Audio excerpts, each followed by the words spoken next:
बिस्मिल्लाहिर्रहमानिर्रहीम। अस्सलामुअलैकुम। दी educators Taxila campus. बच्चों, अब से हम रिसोर्स पैक पर काम करेंगे। सफ़ा नंबर 9। आज का हमारा उन्वान है गर्मी का मौसम। पाकिस्तान में 4 मौसम पाए जाते हैं: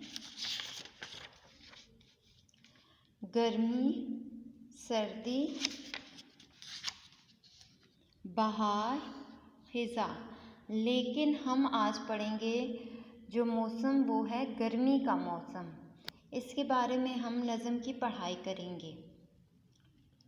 देखो मौसमे गर्मा आया, फितरत ने सर्दी को भगाया। धूप ने है ये हमको बताया, फिर गर्मी का मौसम आया। आम लगे हैं पीले पीले, कितने मीठे और रसीले। इस फल ने है दिल को लुभाया, फिर गर्मी का मौसम आया। भाप से अब बनते हैं बादल, कर देंगे बरसात में जल थल।